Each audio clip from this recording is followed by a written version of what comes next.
Professional Products Division. I'm joined by 4 fantastic people who I've had the honour of knowing for a very long time. So we have Paul Edmonds from the Paul Edmonds Salons in London, Alan Edwards from Alan Edwards in Scotland, Sarah Schumark from Glow Beauty in Wrexham and Chester, and then the General Manager of L'Oréal Professionnel for UK and Ireland, the very lovely Monica Teodoro. So welcome to you all.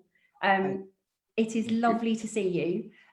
So we're going to talk for about the next 30-40 minutes about the customer journey and customer delight. And you guys are absolutely all experts in that. And it's really to get an insight into how you think that journey might have to change, what we can do to adapt it. And I think we were talking just now, literally before we started, about the relationship between the client and the therapist or stylist, and how we want to try and maintain that because it's such an integral part of the customer experience without it feeling like a sterile environment. So, Paul, I'm going to come to you first because I know you've been doing some walkthroughs with your team this morning. We've just talked about. So, from the first thing, and I will ask you all this question, and Monica, please interrupt because you have such a wealth of knowledge of talking to lots of different salons. What are the obvious changes to that customer journey that a client's going to see when they first walk into Paul Edmonds? Well, but it starts before that, because we've kind of done it now that before anyone comes in to have a hair colour done, they have a Skype call or a Zoom call, and they talk to their colourist. Their colours analysed to find out what the needs are, because they've been away for 3 months. So you're not sure what they've done themselves or what's happening. So we kind of decided that that's the best way to do it. And at first, I have to say, the clients were a little bit, it's like, you're intruding on my space. Why is this happening? So they were a little bit reticent about it. But once they got into it, they're all like, this is amazing. Then, of course, the main problem was getting them off the calls. But thankfully, we'd only booked kind of half an hour. So we kind of, it was one of those things of trying to get them away. But anyway, so that's the first thing. And we actually won't confirm their booking until they've done that. So they have to do it. So it's been one of those things that it's been quite good in a way. I'd say the COVID's a double-edged sword. And we've implemented a lot of things we've wanted to do for quite a long time. And it's just speeded up the whole thing. So when you come into the salon now, there isn't a reception desk. You're greeted by, say, like a maitre d'. So you've got someone at the front of house who checks your temperature, gets you to sanitize your hands, and then the person that they're going to comes and collects them from there.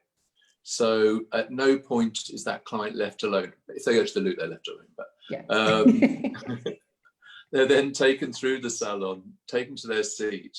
And what we do is we have, because of the whole thing of, this watching the client journey, we have them signed off to whoever touches their hair, just in case they come down with COVID. So we've got some trace and track to it. Okay.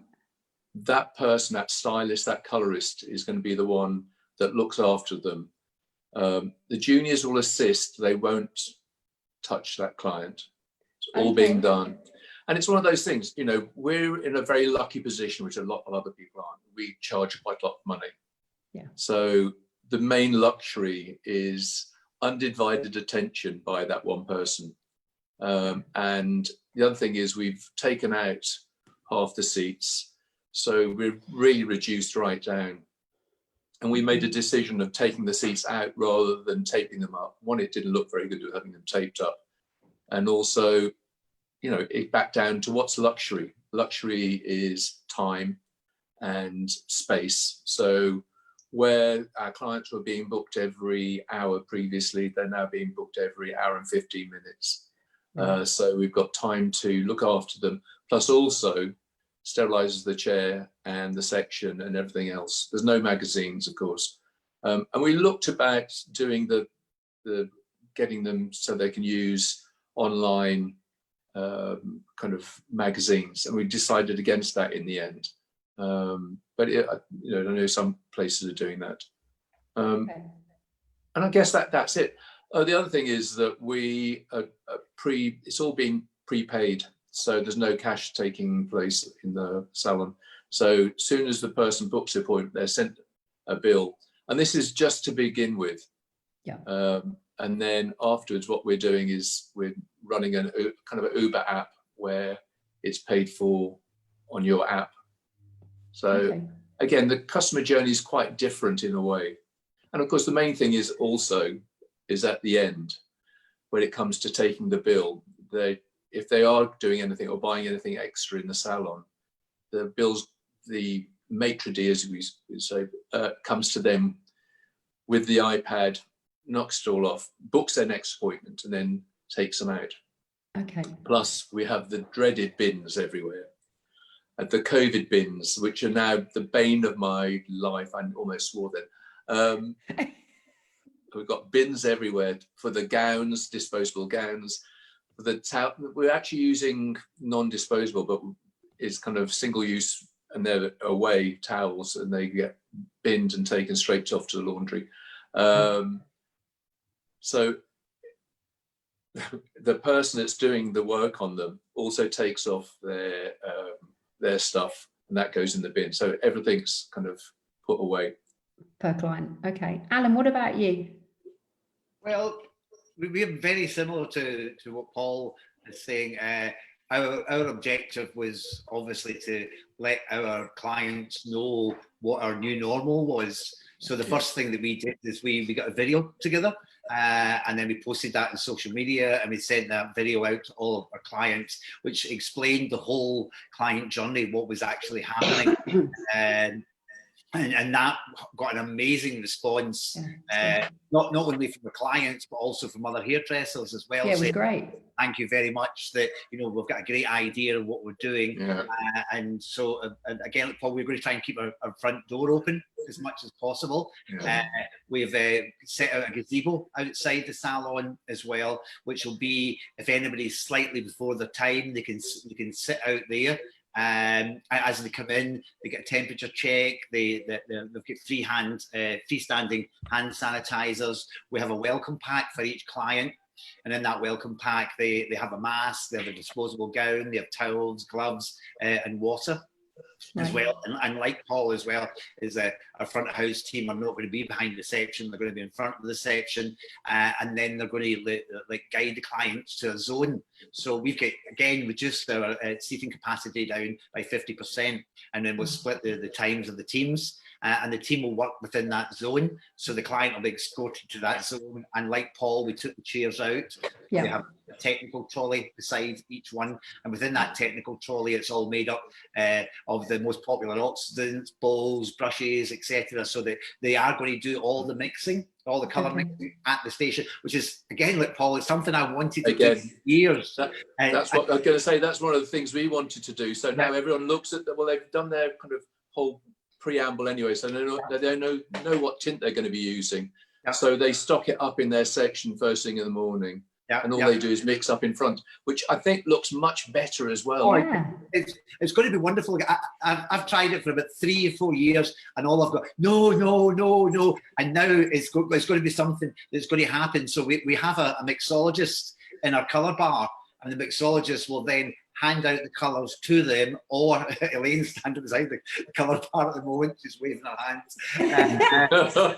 These are mixologists at the moment, and then if the stylist or the colour specialist want the mixologist to mix it up, other than that, they will hand them the products, and then they take the product to the zone and mix it up, because I think it's just like so exciting, because as I said, we've been doing it on a trial basis. Myself and Elaine just trying to work everything out, and we've walked the team through. But it's just the interest of the client that I get 5 colours in my hair. I'm like, it's part of the magic. And they never see this.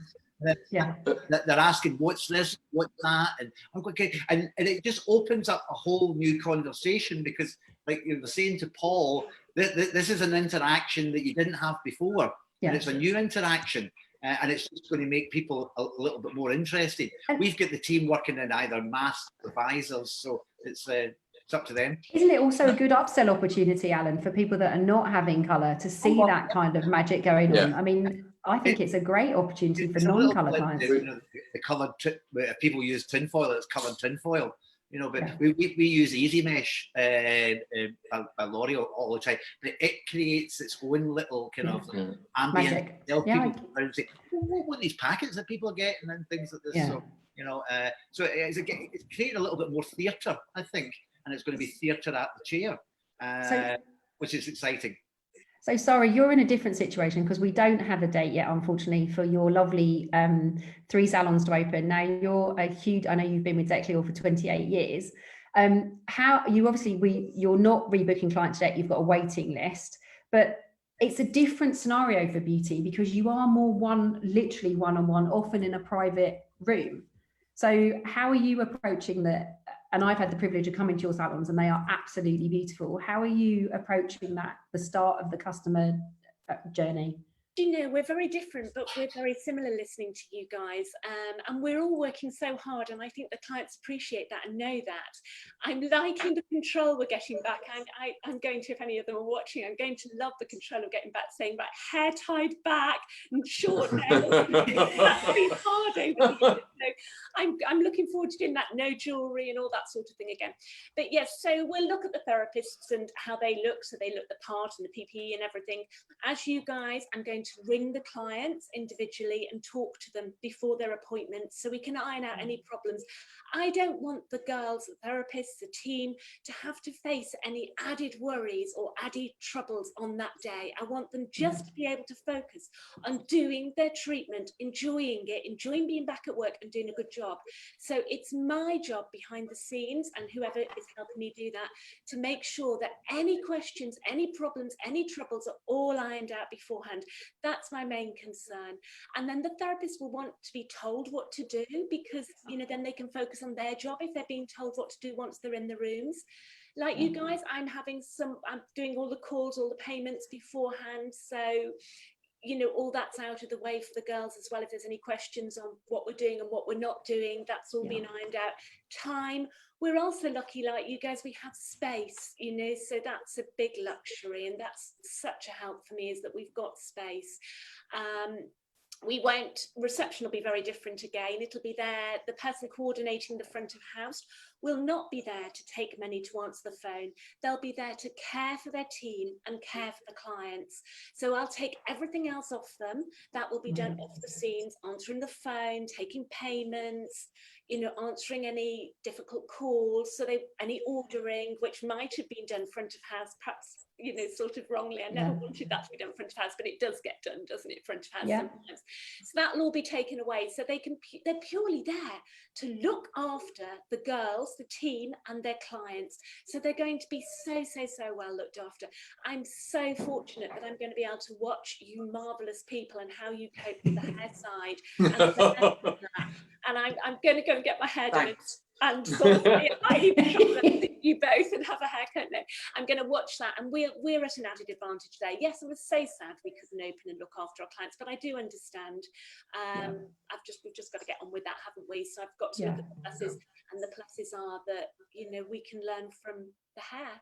Well, I was going to say one of the things that I think is happening anyway, and we were talking about it, is that we're having meetings at the end of each day for the first few weeks at least.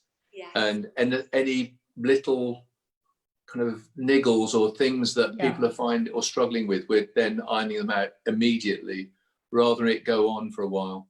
Definitely get rid of any negativity. We don't need it, do we? Pinch points are terrible. So Monica, you were behind the salon emotion work that L'Oreal did, which was fantastic. It's like a 7-point plan from the minute the customer sees the shop window. How do you kind of see, I mean, and also can you point somewhere, we can share it in the links, but where people can look at that kind of the journey and where they can see the best practice? Absolutely, we're happy to share. And hello everybody. I think the big thing for us, Jenny, and we've always spoken about, you know, salon emotion, reinventing the client's emotional journey. And I think those touch points, like Alan and Paul were mentioning before, have become more crucial than ever. Yeah. And if we had to find something positive out of COVID, because, you know, we are in the situation for unfortunate reasons, Yeah. is we truly believe we've seen the rise of the professional industry. Absolutely. And if COVID has taught us anything, is that nothing substitutes the hands of a professional.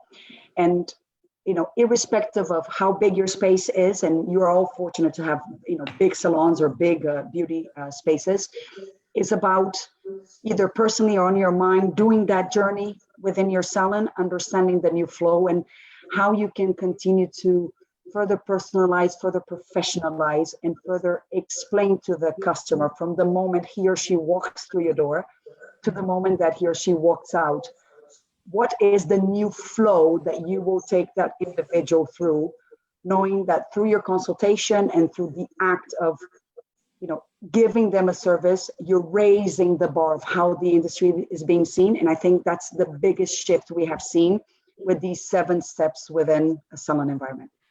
Yeah, I would, and I agree. I think hairdressing, is hair and beauty are the industry that have had the most press and coverage about when is it going to open, because actually people now see it as what we all knew anyway, which is an essential service. You know, people can't do it at home, don't want to do it at home, and those that have spectacularly failed, but they want to go and, as you say, put their hands and the trust in the professional. And so we've got a couple of points here. So Anora saying, interesting, Paul is the first person I've had mention the bins, but you're right about the bins. You've got to keep the kind of the waste and the towels and the anything that could possibly, you know, clean and tidy. The waste management is super important. Yeah, waste management is hugely. And Sarah Dawes, Alan, she loves your video idea and also likes the idea of sharing it for clients to see, so they get an understanding of what the journey is going to be look like. We're talking about, if she wants to see it, she can go on our Instagram page, and it's maybe about 6 or 7 posts down. But if she wants to email us, at Alan Edwards here at btconnect.com, I'll send her the link for it. She's very happy with that. She said, thank you very much. I've just had the yay, I'm very glad at the bottom. So and it's kind of not customer journey, but it is. And you mentioned it briefly, Paul, about you're allowing more time for customers.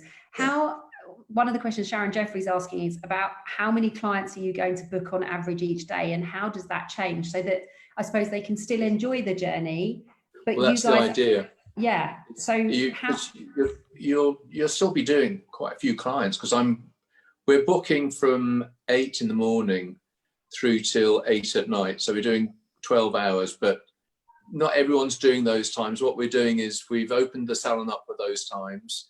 And then we're filling it out. So depending on how they've gone, but we're fully booked for the first 2 weeks. Yeah. And everyone's kind of fully booked. So, you know, you're still doing a lot of clients. But in fact, Yasha, my business partner, was kind of looking at it and going, you know what, we may make more money by doing this, because what's happening is that, and it's not to do with the amount of juniors or anything else. It's just the amount of time we've got open, and we've got facility to take those people. And it's now a matter of grabbing onto those clients, making sure they rebook. And the one thing I think that's happened now is people are quite scared that, oh my God, if anything goes wrong, I have to make sure I rebook. So I think we're onto a winner with getting rebookings done. And getting the product. So I think it could work out much better. Sorry. No, Alan, what about you on that in terms of appointment times? Have you extended or? Well, we're now open 7 days. Right. And we have an 8 in the morning till 9 at night on a Tuesday, Wednesday, Thursday and Friday. We looked at extending the appointment system by 15 minutes and we did that initially. And then we work in our appointments, and we predominantly work with assistants. So we kind of had the decision to say that clients can have a one-person service if they wish, but they have to pay extra for it. So everybody we're booking in at the moment, they're saying, are you comfortable with Alan working with his assistant? And they say, no, I'd rather have Alan. Then, well, they book me out for 2 hours and then they pay 140 quid, which is probably the price Paul charges for a haircut anyway. I say nothing. That's cheap, Alan. He's more expensive than that. There you go. His rates and rents are higher than mine, no doubt. So we're giving the clients the choice in that. Okay. Because we just felt, in a financial sense, as like Paul says, that if you extend your appointment to 15 minutes, you're doing one client less per day. And so we had to sort of balance up the figures in that way. So we just kind of work it. If somebody wants to, go first class, they can pay the extra money and have it. That's a very good way of doing it. Not everybody wants to do it. And so it's so far, because we've only started booking in people from yesterday. Okay. So and exactly the same as Paul, we're getting everybody all prepay. We just put a set price in because we get a tier pricing system. So it was just a set price. If somebody was having like balayage, or they were having highlights, that was the amount of playing. Somebody's having the tints, and it didn't matter whether they were going to like a younger stylist or a more experienced stylist. And people are getting the products there, and then we ask them, do you want a one-person service? And they say yes. Okay, we'll book you out for longer, and they pay more. So, and it seems to be working.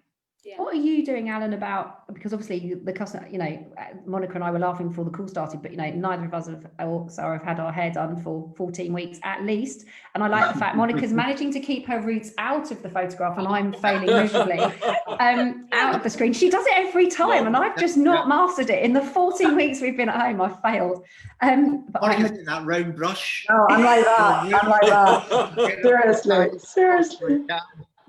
So are you doing consultations on Zoom, Skype before people come in?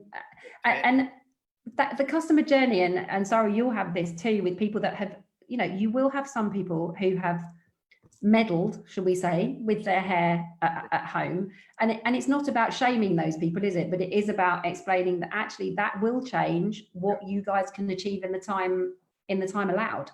Without a doubt. Very similar to you, Alan. I've found I've had no problems when I've spoken to clients who have asked me to call them, in saying that would you like a little bit longer? Things are going to take a little bit longer. Would you like a little bit longer with your therapist? We can add on some time for you, so you're not rushed. We've got longer to spend with you, because if somebody's not had a wax for a long time, it's going to take a while longer to wax them, as with a hair problem. And everybody has said half-hour waxes might become 45-minute waxes, and they'll be charged accordingly, and they get that. They get it. And that's what we've been doing with colour as well, because we've been saying that because some people got really long roots, said, look, we're going to have to do a double application on those kind of first part of the roots before we go on to the proper roots. So it's going to take longer. So it's going to be slightly more expensive, but it's about 15 minutes longer. So same thing. And Jane, go on. Yeah. Sorry, if I may, just on what Alan and Paul were talking about, the consultation and the service, in case it helps everybody. So, we're obviously working with all our counterparts across Europe, and, Jersey has also opened, and we're in constant contact with the salons. And what we have seen has worked best so far for those that have reopened is the virtual consultation, as everybody was mentioning, business critical, because by looking at somebody's hair and being able to speak and smile to your client, because you're not going to hug him or her, or you're going to have a mask in front of you. It allows you to, rebuild that connection, number one, but really assess the most common services that are coming through. So there are color correction, root regrowth. Is it a soft or deep cleanse? Haircuts. And if you haircut, it's not a trim, it's a cut. It's really reshaping and giving you a new routine. And what's really, really interesting is linked to all the virtual consultations is the importance of the rebooking that you were mentioning, because what we have seen is two main things are happening in the marketplace at the moment. It's either people book their whole hair journey for the year because they want to plan, or they're booking 2 appointments at a time. So they're booking with the rebook already, which is something some people shied away from asking. But that now, as part of a professional service and follow-up, it's okay to have an open conversation with your client. Yeah, and I was on a call this morning, and actually it was the Sean Hannah group. They're rebooking people and rebooking for the year and taking a 30% deposit on all the appointments that are booked, and nobody's arguing about that. So it just shows how the actual opinion and the profile of the industries has just gone up and up and up in this past few weeks. It's brilliant. Claire Rana Martin just watched Alan's welcome back video. Really good, thank you. So she really liked it. Now this is an interesting one. And this has always been part of the customer journey, that you come to the salon, there's refreshments. I mean, some salons have bars, even food served. So Julie Vasey's saying, firstly, thank you, some great ideas from everybody. But on a practical note, if you're providing bottled water, the client has to touch and move their face mask. Would that mean they have to rewash their hands each time they have a mask, or they have a drink? Sorry. But actually, face masks are not compulsory for clients to wear. It's the teams that have to wear the visors. But are you going to all advise? I mean, again, sorry, slightly different if you're doing a facial treatment, and we've got a question on that in a minute. But are you going to be asking clients to come with a mask? We are. We're doing that. We've actually made it into bring your own mask, kind of the initial. So it kind of, it's something that I think is quite nice, and especially in this first bit where everyone's feeling their way, because to me it's to do with my staff being as safe as they possibly can. Absolutely. And I know they're all really good and quite nervous, so they haven't been kind of going off partying, which is kind of unusual for hairdressers. Honestly, they've got the weirdest hairdressers. They haven't partied at all. Anyway. Can you imagine when we can? I've kind of got the fear about this. Oh, it'd be horrible. It'd be messy as hell. But I think they're quite nervous about those clients. And some of our clients are wealthy, international clients that tend to, it's all rubbish. Yeah. I don't know. So I got COVID at the very beginning, just as we closed down. I caught it literally just before. And I swear it was one of my clients who had just come back from China that I got it off. Anyway, so here's that thing, we're asking them to wear a mask. And I think they've all been very good about it, because we've just said, look, and it's that thing about being open. We want you to be safe, and we want the team to be safe. Absolutely. So we're doing everything we can. While you're in our home, you will be safe. And that's our kind of the way we're kind of playing it. Yeah, that's fair enough. There's a question here from Low Ears saying, looking amazing in such a positive webinar, thank you. Will PPE used by both clients and staff be considered as clinical waste and need a license for removal? There was no mention of it. Will it, Paul? You have to get special. Now, there's a thing which I found out of when we talked to Monica last week, which is that we've organised clinical waste disposal, which, hate to say, costs £20 a bag. So it's expensive. But apparently, now I found out, is that you can actually leave it, if you've got space to leave it for 72 hours, it then is fine. You can dispose of it in an ordinary way. Yeah. Okay.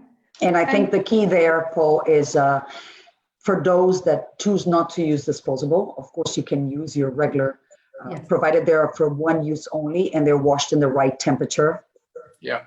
After each use, at the end of the day, everything within a closed bin for the correct usage of waste management, which again, Jane, is on the guide. If anybody wants any help, all the recommendations, all the guidelines, all the links, we're happy to share with everyone, because the more people know about it, the more consistent we'll be across the board in the industry. That would be great. If I can get the link I'll get our team to post the link in these Facebook sessions so that everything's there.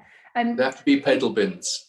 Okay, so they have to have a lid on them, and and I mean, Sarah, you will have to deal with clinical waste anyway, being in a beauty salon environment, I would imagine.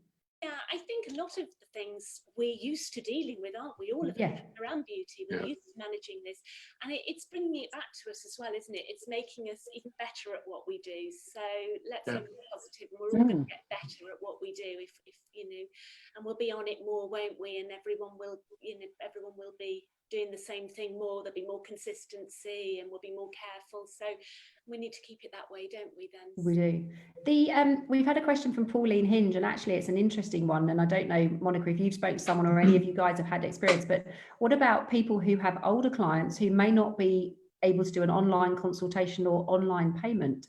Alan, you're nodding. That's happened, has it? Yeah, very much so. I would probably say maybe 30% of our clientele are in that kind of upper regions, coming, you know, like coming close to the 70s. What a lovely way of putting it, upper regions. Love that. But what we have found is that in lockdown, and my mum is one who never used an iPad or an iPhone and so on. So they are actually probably a little bit more tech savvy than most. But anybody who hasn't, then we just do like a voice consultation with them, and it's like, yeah, you can pay when you come in. It's not a problem. You know, Right. there's exceptions to the rule in that kind of basis. And like Paul, we you know, thinking your older clients have been with you for 30 years, you know, so you know them like your own mother or granny or something like this, and you know that, you know, before they phone them, you just say, hey, if you want to do that, that's fine. I'm more concerned about how you're getting into the salon, you know, you know, that who's bringing you in, who's picking you up, and things like that, and they've actually loved that. At the very beginning, the first couple of weeks, our team before everybody who had been booked in and also looked at were kind of more vulnerable clients, and they loved the fact that the team were phoning them and asking them how they were, etc., etc. And they've kept that up during lockdown, which is very nice. Yeah, it's good. Well, we said before that hairdressers often have a much closer, it's that confidant and unofficial therapist role that hairdressers and beauty therapists take, isn't it, with their clients? And it's also how are you going to maintain that when you have got to wear a visor, because it isn't quite as intimate, is it, if someone's can't be seen as much? I mean, do you think it's just going to be we've just got to suck it and see how it goes, or have you? The eyes will be so important. I talk to my team about is the eyes and eye contact, and yeah, it's true. That's very, very important, I think. And that's part of the reason that we went for these see-through masks, so that you can actually see people's mouths and they're smiling. And I agree, it's a lot of eye contact, and you haven't got the physical contact. So it's quite interesting. No, okay. And there are a lot of people also learning, you know, little tricks. I mean, your body emits so many different messages, you know, even by opening your arms and your eyes go out. People know that you're welcoming them, and it's just walking the team through a routine. Because it's the same when you see somebody in the park that you suddenly go, oh my God, how are you? And they might not hear you talk, but they know through your expression, and that you're pleased to see them. Educating the team on the signs that will give them the signature that they're being welcomed. Yeah, that's really important. All of our team have to wear clowns outfits now, curly wigs. I'm only kidding. To have a laugh. Why not? Can you send us a picture of your first day? Do you know that horror movie with the clown that holds the red balloon? That's creepy. Don't be doing that. Don't be doing that. Don't give anybody ideas, Alan. You do know this is going to, if this isn't in your next video, Alan, this group on here and everyone be very disappointed. Is really disappointed. So I'll send you a picture of that, Jane. I dressed up. I thought you might have done. So you need to share that. Now, listen, we're running over time, but we've got a million questions. So I'm just going to ask another one, if that's all right. And actually, Monica, it'd be good to hear what you're doing as a company. Julie Vasey's saying, to cover COVID costs, are you telling clients there will be a PPE extra charge? Are you adding a percentage to the price? And you mentioned, Alan, that you've got a care pack for every client that's coming in. So how does that work? We're just putting a set £5 charge on everybody, and just letting them know that it's a PPE charge, and it's not. It might not be consistent. I know some people are putting the prices up a certain percent, etc. But we just thought it was fair, and everybody's fine with it. You know, it's an extra £5, and that covers kind of covers the cost. Initially, I think the last time we spoke, Jane, I had said that I was balancing it out in some of the extra services that we weren't giving out, like Paul said, like magazines and coffee and things like this. Yeah. But once we actually start to analyse that, it's not a great cost, you know. No. So we've put in screens between the backwashes and everything. So we've invested a fair amount, and I think the clients just appreciate it. Yeah, I'm sure they do. Sarah, what will you do with that? Again, we'll talk to them before their appointment, and we'll say, your first appointment back, you're going to need this, and we'll give them a price that will cover, so that we're viable really, and we can keep going.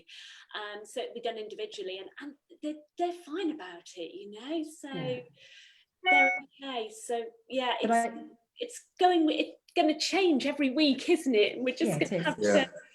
And I do think that this is the opportunity for all salons in the profession and freelance that are doing such a fantastic job to stand tall and say, no, this is my price, because I am a professional and I am offering you that professional service, because I've trained for a very long time to be able to do this. And actually, I personally feel that we want the industry to be united around that. This is not the time to be discounting and saying, I agree. I was listening to LBC. I'm a big LBC listener. And there was a guy on there and saying, you know, the hairdresser's about to go back. And I spoke to my hairdresser, and he's putting an extra £5 on my kind of haircut. And that's ridiculous. And he went off onto one, and the guy kind of went, well, you know, the guy probably hasn't earned anything for 3 months. So I think, you know, £5 isn't that bad. And he went, well, I only pay £15 for a haircut. I don't see why I should pay any more. And it's just like, that's one of the things that drives me nuts. Is, as you say, we do a lot of training, we look after people, we care for them, and you then are put in a position where you undersell yourself and sell yourself short. And I charge a lot of money, and sometimes I get slightly embarrassed by how much I charge, because I wouldn't pay that much for me, but then I know me. But so how much a lot of people do. But you know what, Paul, that's a really good point, because I think for years we have spoken about, you know, we want women to come into salons because they want to, not because they have to. We want them to appreciate. And now, irrespective of the size, irrespective of the journey that you will have to implement in a new way, you have a unique opportunity to bring the color and the technical expertise to the front, to greet them, for them to see all the other things that potentially we've always done in some shape or form, but because people never saw it, they could never appreciate it. And now you have an opportunity not only to demonstrate it, but that as an industry, we all unite and we say, right, this is what we're all about. We elevate the quality of service and the consistency. And people will recognize and respect it more if we show those standards continuously. So may this long and live as an opportunity for us to continuously transform ourselves. I agree with that entirely. Well put. I told you she was good. Sorry. I feel very strong about this, because it's like people, you know, need to have a bit more respect for the hairdressers. I absolutely, and the therapist, and actually, absolutely. I don't ever want a hairdresser or a therapist to hear them say again, oh, I'm just a hairdresser. I mean, that is my personal pet hate. I'm just like, what do you mean you're just a hairdresser? You're a therapist, you are a technical wizard, you listen to people all day long, and you multitask. You know, you're never just anything. It's madness. There's a lot of love for you guys in the questions. So, and I like this. Sarah Dawes just said, "Well said, Monica." So there you go, Monica. We are already 10 minutes over. So I'm gonna end the session there. But I just want to say a huge thank you to you all. Good luck to it, Sarah. We're with you on the opening date. We're running our Salons Are Safe campaign to try and champion and getting beauty therapy open, because we think the salons are going to be the safest places to be. Good luck. I think you're right. Good luck with the opening on Saturday, Paul, and Alan next week when you follow. Monica, it's been an absolute joy to have you with us. Thank you again to the L'Oreal Professional Products Division for supporting this for 2 days. I think we've had a great 2 days. We've certainly had lots of fantastic feedback. So thank you. The sessions are all being saved to Facebook, and will then go up on YouTube too, so people can refer back. And if you could, Monica, I'll catch you just to get the right links, and we'll share them in the chat as well, so that we can get everything to people that want it. So thank you very much, guys. Stay safe. And sending lots of love to you all. Thank you. Bye. Bye-bye. Bye.